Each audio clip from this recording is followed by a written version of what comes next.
Chapter 32. Behold, a king shall reign in righteousness, and princes shall rule in judgment.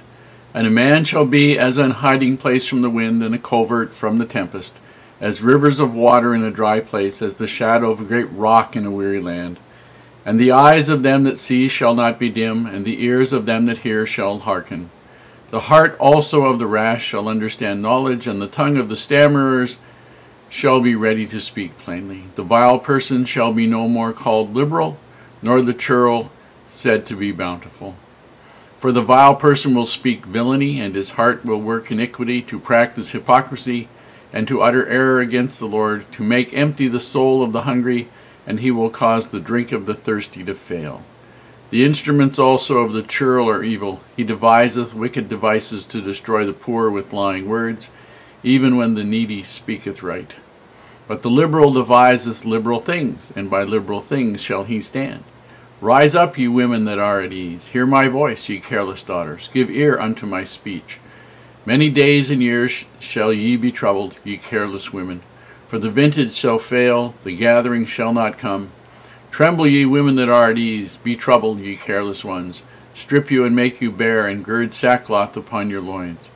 They shall lament for the teats, for the pleasant fields, for the fruitful vine. Upon the land of my people shall come up thorns and briars, yea, upon all the houses of joy in the joyous city. Because the palaces shall be forsaken, the multitude of the city shall be left, the forts and towers shall be for dens forever, a joy of wild asses, a pasture of flocks. Until the Spirit be poured out upon us from on high, and the wilderness be a fruitful field, and the fruitful field be counted for a forest. Then judgment shall dwell in the wilderness, and righteousness remain in the fruitful field. And the work of righteousness shall be peace, and the effect of righteousness quietness and assurance forever. And my people shall dwell in a peaceable habitation, and in sure dwellings, and in quiet resting places. When it shall hail, coming down on the forest, and the city shall be low in a low place. Blessed are ye that sow beside all waters, that send forth thither the feet of the ox and the ass.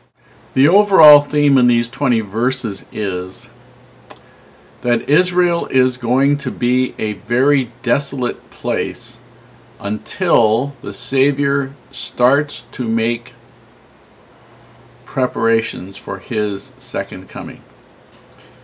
Now, we look at the Israel's being established in 1948. That land was basically hell with all the frills. It was largely desert country. It was largely unused for a lot. I know the people that were living there would have said they were, but compared to what it's being used for now, there was absolutely nothing there. And so all the good things that are happening here, behold, the king shall reign in righteousness, princes shall rule in judgment. These are all things that are happening in the last days. And it talks about, as Isaiah goes back and forth between the current time and the future, where there is desolation for Israel, and the last days. He goes back and forth, back and forth, back and forth in those. He says in verse 6, the vile person will speak villainy, and his heart will work iniquity, to practice hypocrisy. And it's a vile person. We know a vile person is just somebody who's terrible. Take advantage of everybody. In verse 7 it says churl. The instruments also of the churl are evil. He deviseth wicked devices. A churl is a word that was used to mean an evil and cheap and mean person. That's all it was in the 1600s.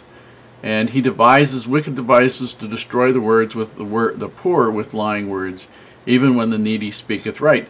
And so the churl is somebody who's there to take is a person that takes advantage of other people. But the liberal, and he doesn't mean this in a sense of politically liberal, he means this in person of generous. The generous person devises generous things, and by generous things shall they stand. In other words, they're going to do what's right no matter what. Then he goes back and forth again to the times when things are going to be challenging. And rise up, ye women that are at ease. In other words, the women that don't have to work on farms or whatever. Hear ye my voice, ye careless daughters. Many days and many years shall you be troubled, you careless women, for the vintage shall fail. In other words, there's going to be no grape harvest, which Israel depended on intensely. The gathering, which is the grains, will not come. It says, strip you and make you bare, and gird sackcloth upon your loins. Sackcloth was generally made out of goat hair and was rough and scratchy and not fun to wear. Tremble, ye women that are at ease. Be troubled, ye careless ones. He's really hitting at it there. They shall lament for the teats, for the pleasant fields, for the fruitful vine. In other words, all the things that made their life worthwhile for them, being able to nurse their children, for the pleasant fields where they could grow the grain they wanted and where their cattle could graze, and all these other things, they were all going to be missing. Upon the land of my people shall come up thorns and briars, and all the houses of, yea, upon all the houses of joy in the joyous city. In other words, there will be thorns and briars on the houses. Because the palaces shall be forsaken, the multitude of the city, in other words, all the people of the city shall have left. The forts and towers shall be dens forever, in other places where animals will roost. The joy of wild asses, a pasture of flocks. Until, here's what it says, the Spirit of the Lord is preparing to return. Until the Spirit be poured out upon us from on high, and the wilderness be a fruitful field, and the fruitful field be counted as a forest. Okay, so basically, then it says, interesting, this isn't Jerusalem, it has to be someplace else. When it shall hail coming down on the forest, and the city shall be low in a low place. Jerusalem is not low in a low place. But it could be that, as we know, there are going to be changes in the earth with the second coming of the Lord, and this may be a description of the fact that mountains that are higher than Jerusalem may rise in the vicinity, and so that Jerusalem, instead of being in a high place, may be in a comparatively low place. Interesting.